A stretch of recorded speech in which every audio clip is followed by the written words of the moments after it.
Good deal.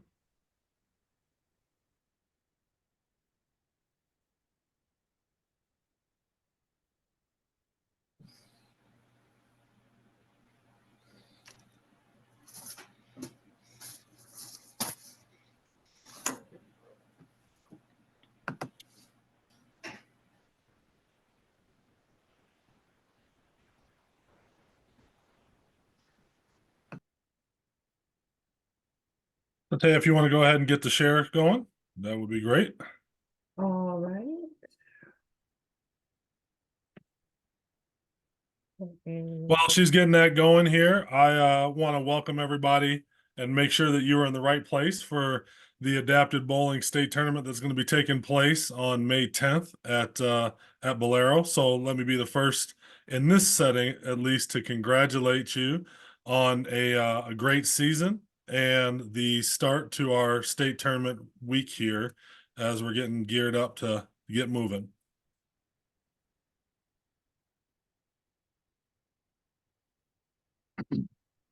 All right. So as I said, this is our state qualifiers meeting for adapted bowling that's going to be taking place on the Friday the 10th here. Go ahead, and Latea, we can move forward and see our date and location. So congratulations on that.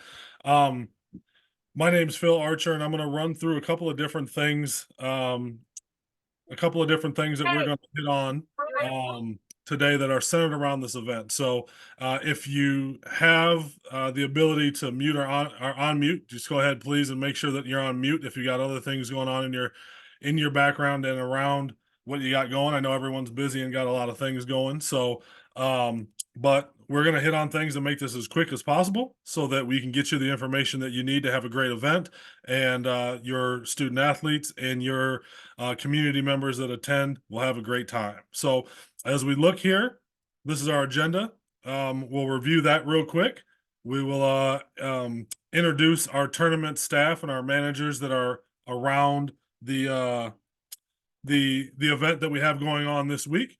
We're going to hit on some coaches' requirements and some items that are due, and then we're going to talk website, resources for teams and spectators, some of the key points around media for our tournament this week, our participation guide, some expectations, the center around management and the facility and things along those lines. And then lastly, we'll wrap up with our behavior expectations, and if we're depending on time, we'll take a question or two here. So let's hop into our staff for the adapted bowling tournament that's at Bolero this week.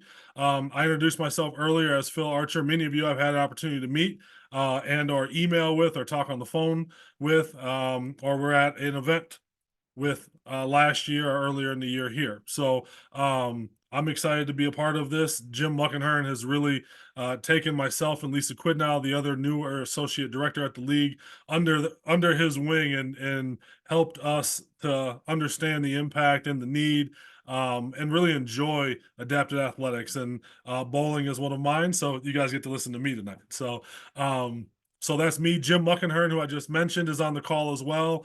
Again, Jim is I would say the mentor and the go-to for all of us. He's done all of our adapted sports and has been an integral part to them being in existence and being in existence in the capacity that they are today. So, Jim, I know you don't like people talking all good about you and everything, but we really appreciate your work, and we appreciate you still with the commitment that you've given to the MSHSL and the adapted sports community. So, Chris Pack is also on here, our Hayfield athletic director, but he is in I would say a tournament assistant manager position, and working into being a tournament manager in the adapted bowling space for us. Chris is really versed in this in all of our adapted sports and is committed to us and the adapted sports community as well. So excited to have Chris helping out and getting to know him more through the process. Also on the call, we've got Laura McIntoon, our IT guru. I would call her. I try and find a new name to call Laura every time to make her smile. But Laura Laura will touch on some website communications and some media pieces, as Tim Layton was not able to make it tonight, but Laura will cover some of those media slides. Laura, I would say, is the go-to for a lot of our things centered around our website. Laura has some assistants in our office from Randy Hill and other folks. So if there are any things, you can always reach out to myself, Laura, or Randy and Latea as well, and we can get those directed to the right space. And then lastly, in my introductions here, Latea McInnes, excuse me, is our adapted sports support staff. That's a tongue twister there. And she's also the first smiling face that you'll see when you walk into the league offices. She's right, her desk is right there as you enter the office. And there's nothing better than walking into an office to see someone that's smiling and welcoming. And Latea is definitely that for our office. She is also the support staff for all of our adapted sports, and we're happy to have her there, and she kind of puts everything together for us to be able to have a smooth running event. Let's go ahead and move forward. All right, so a few coaches requirements. So all documents can be found on your dashboard on this on the MSHSL website. You can also find different aspects under your state tournament resources. So every head coach is required to review the head coach's course, excuse me, complete the head coach's course, and then review all of the different pieces that you have there, that are your general coaches, online rules modules, and your 4 CERs. So none of these are new. And if I can be just blunt with you, these are things that should be completed at the beginning of the season. We do a check before the state tournament to make sure that we have all certified eligible coaches at our state tournaments. Okay. So if there is some questions around that, definitely connect with your activities or your athletic director immediately to make sure that you have that.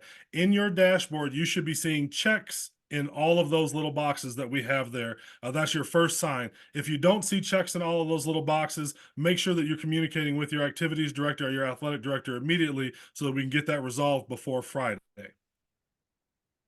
Let's go ahead and move forward, and I'll bring Laura McIntoon in to talk a little bit about the website and the state tournament resources that I referenced just a second ago. Thanks, Phil, and congratulations, everyone, on qualifying for the state tournament this Friday with your bowlers. We're excited to host you at Bolero. The slide that's up right now shares where you will find information as a coach and as an AD as you prepare for the state tournament. Coaches and ADs, on your dashboard, you have a blue box that looks like number 1. The wording varies a little bit between coaches and ADs, but there's a button there next to that red arrow that says sports and activities.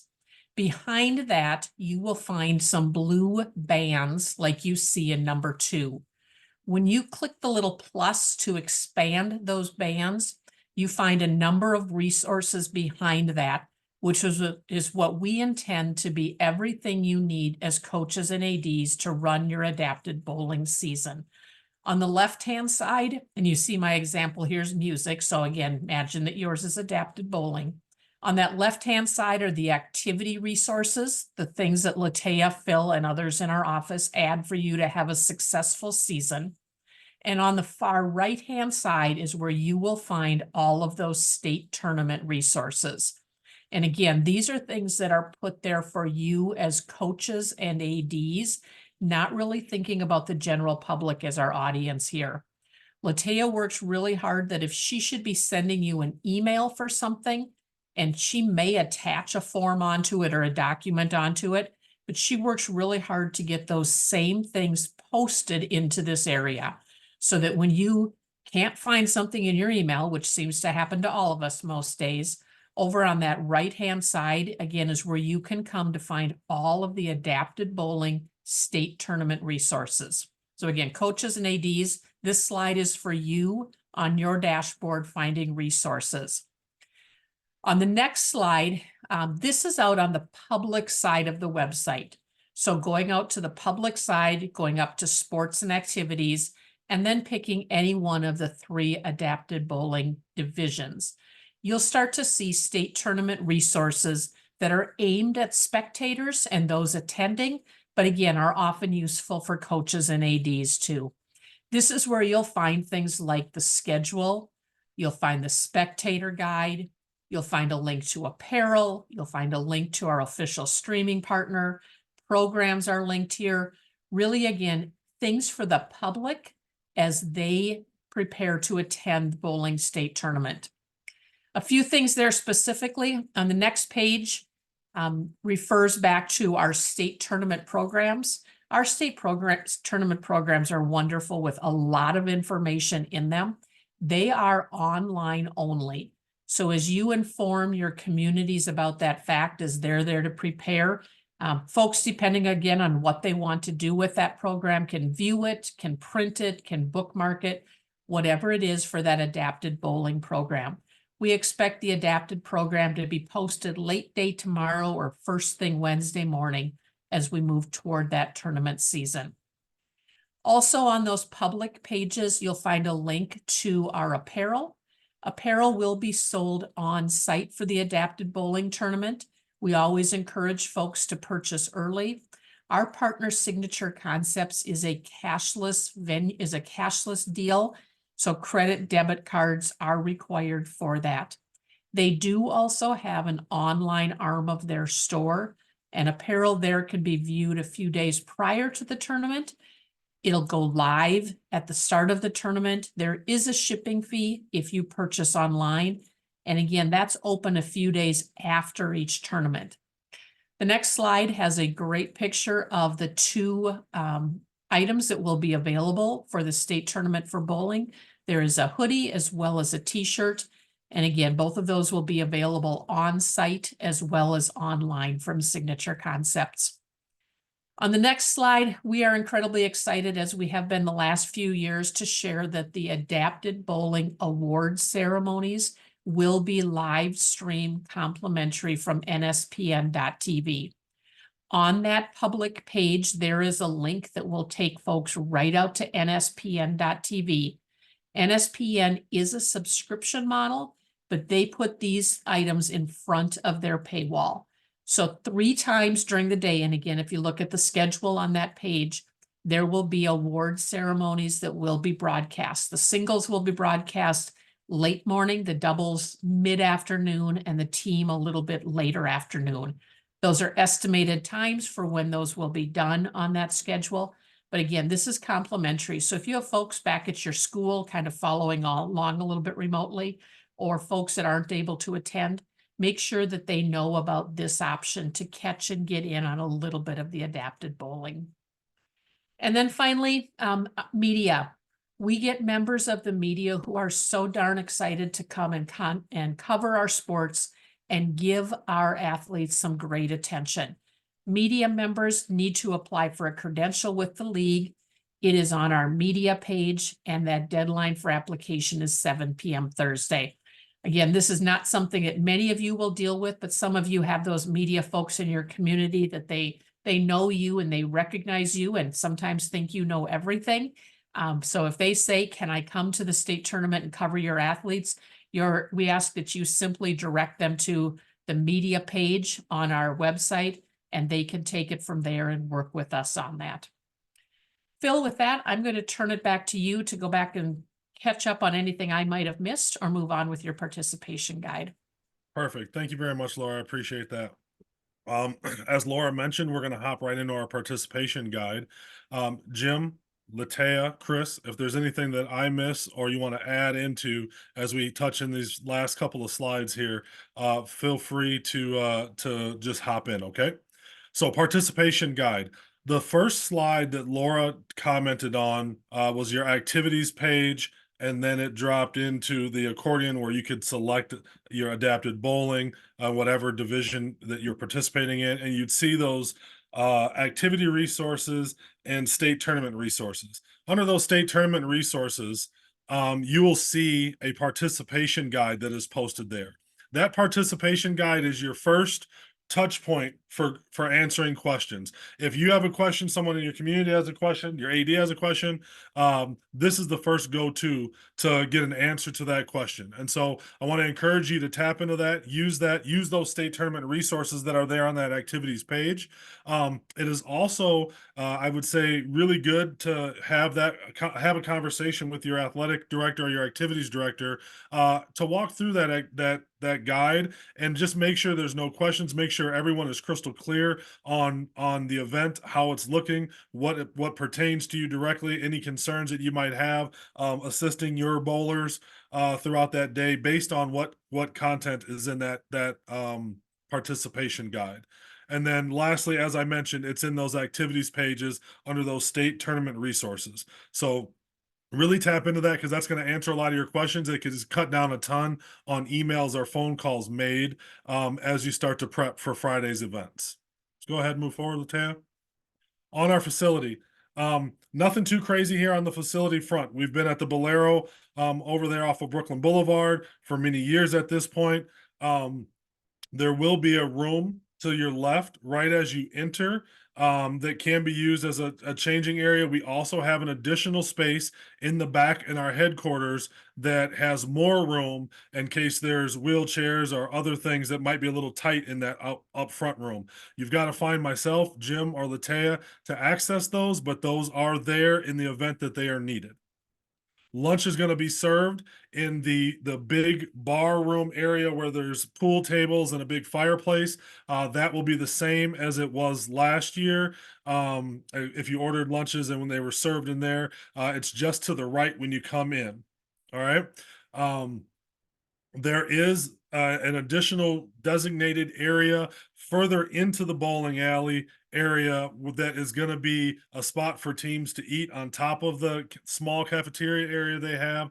But it's also where we open it up a little bit more. There's a little more space and a few more tables in there for people to sit down, eat, relax, and just kind of be out of the way. As all of you know, it can get super congested in there. So I'm trying to find other spaces for people to be able to occupy while the bowlers are bowling. So this is an area that's just past the concession stand area on your right hand side as you're walking into the Bolero complex.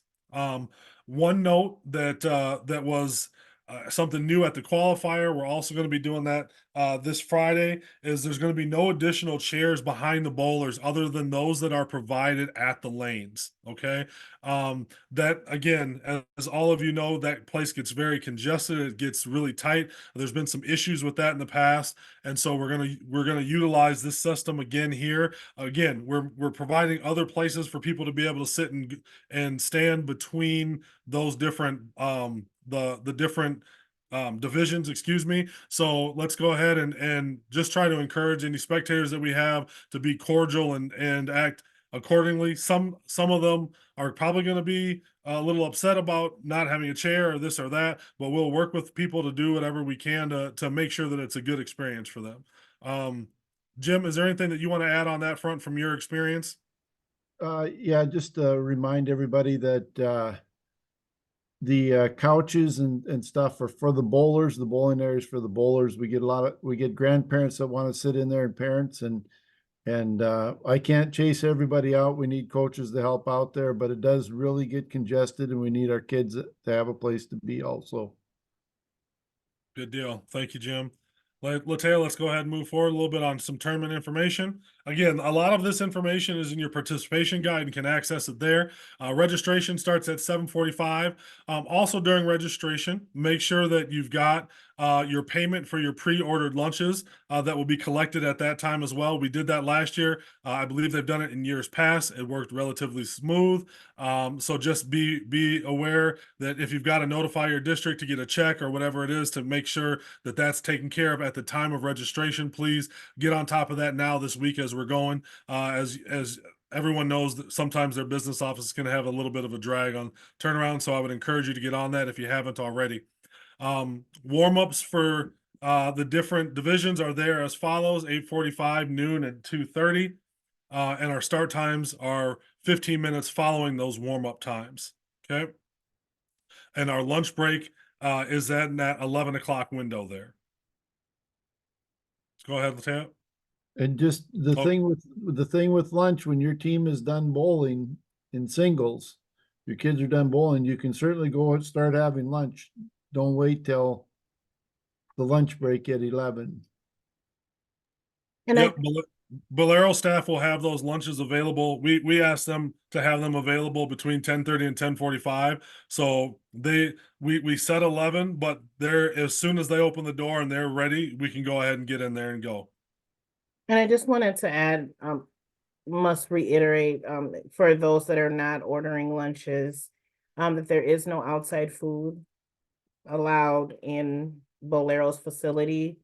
So if, for those teams that are planning to bring their own lunches, we have to respect the space, also, and use their food, their concessions, or, other places to eat, but, we cannot bring outside food, into the facility. Good deal. Thank you, Latea, for that reminder. We did have a little issue with that last year, so let's make sure that we're respecting the space that we're able to utilize for this tournament. And no outside food is permitted in there. Let's go ahead and move forward.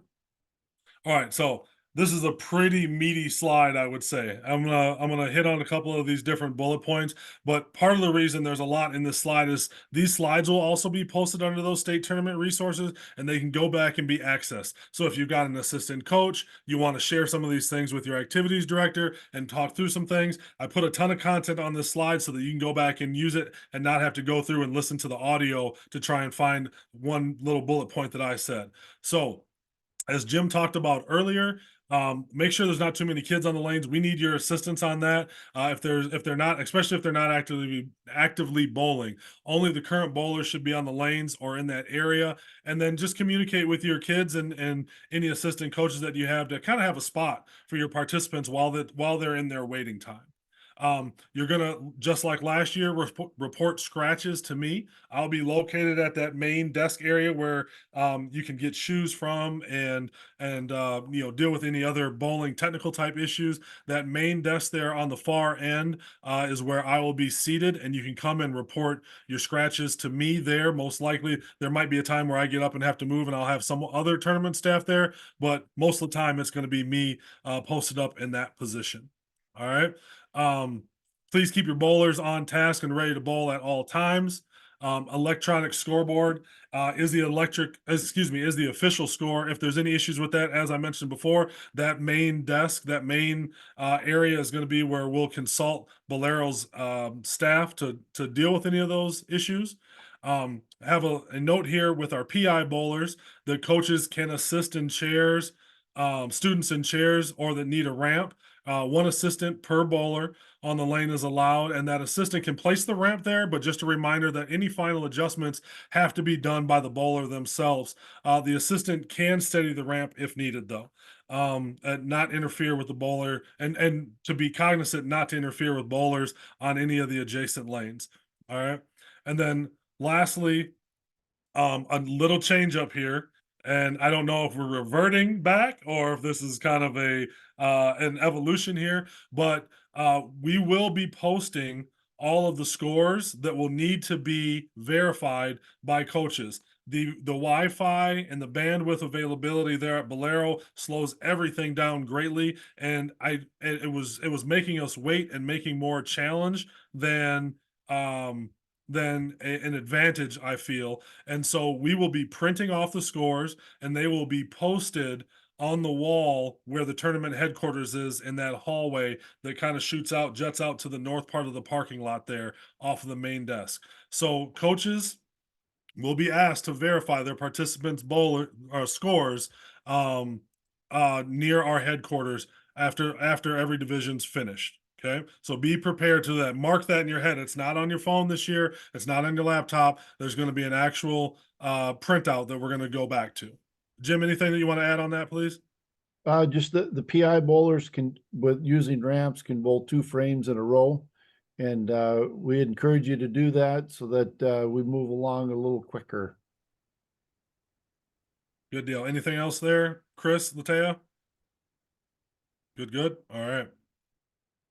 So lastly, our behavior expectations. I want to encourage this. This is something that I've done in every single one of my qualifier meetings this year, has encouraged our coaches to be communicating with our spectators and community members and our teams our behavior expectations. These behavior expectations were put together by a student-led group that the MSHSL put together to get 7 key pieces that they would deem as, I would say, minimal behavior expectations in all of our contests. I want you to have this to be able to share with your activities director and to your community on good sportsmanship, just good conduct in and around the venue that we're allowed to occupy for our state tournament, to be good stewards of it and to create the best atmosphere that we possibly can for our bowlers. And so there's a couple of different documents here. These are also on your state tournament resources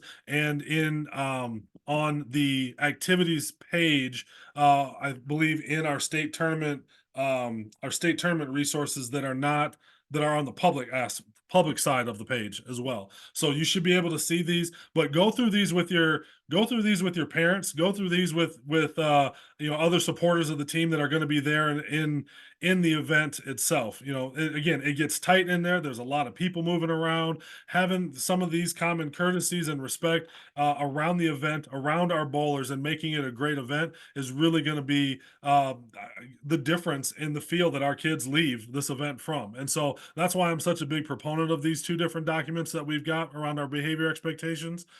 So please put these to use, share these with your AD, talk about how to get these out to the parents and to your kids, and really bring it to the table as kind of our baseline standard on how we're going to conduct ourselves at our state tournament events. So at this time, I'm going to kick down to our last and final slide here. That's got my contact information in there, and it's got Latea's contact information in there. If there's any questions, if there's any additional needs, any heads up on anything that we need to know going into Friday so that we can make arrangements for you, we will do that if you reach out to either Latea or I. So our contact information is right there. I want to wish you best wishes on the state tournament event that's going to be going on this Friday. And at this time, it's 6:57. I wanted to allow 5 to 10 minutes for us to take any questions that you may have around any of the information that we presented. So with that, Jim, Chris, Latea, we're going to be on to answer a question or two. Latea, could you grab the chat and see if there's anything in there that we need to address?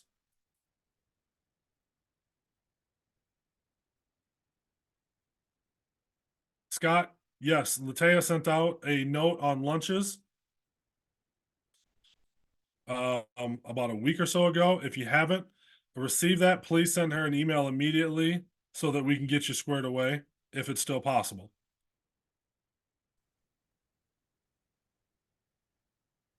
Jim, Okay, how do I we have them can- bowl 2 frames at a time? Yeah, there's a way to change the scoreboard so that it goes back to that bowler with the keypad that's there at the lanes, and I can walk around and help people. It's pretty simple. Perfect. I can address the lunch thing. If you just send me an email, you can send it to me tonight or send it to me in the morning. And I can address that. I did send out the information. If you didn't get it, just let me know, but I do need it tonight or Yeah. first thing in the morning. Yeah, it was supposed to be in last week, but they gave us a little bit of leeway, so we might be able to get you taken care of there, Scott. Cassandra, there are extra chairs in that area that I talked about that's just off of the main kind of entry into the room, where we've got extra seating set up for lunches, for hanging out between games, stuff like that. But those chairs are not allowed to go into the main bowling area. So the chairs that are at the lane to support the tables and stuff that are there are the only chairs that are going to be available. Everything else would be standing room in those spaces. But there are other chairs throughout the venue that can be used, but they're being asked to stay where they're at, not be brought into the area to clutter that up and create a lot of call them roadblocks around the venue. Did you see this one here, Jim? If any bowler scratched before Friday, will the next person below the yellow line be contacted? No. The tournament is set now, and the only changes would be scratches and substitutions of, say, in doubles and team, and the substitutes have to be bowlers that already qualified for the state tournament. Got it. Thank you for that one. The gluten-free bowler, if you have a set single lunch for a individual with serious food allergies or something like that, I don't believe that will be an issue. And we are more addressing bringing your team lunch to Bolero and feeding all of your kids there with outside food. If you've got a child with an individual with food allergies and it's a one-off lunch or something like that, I don't see an issue with that. Again, I am hoping, yeah, if you've got an entire team bringing in stuff, I'm hoping that we'll be able to have good weather so that an outside is an option. We have had teams in the past that have eaten on the bus.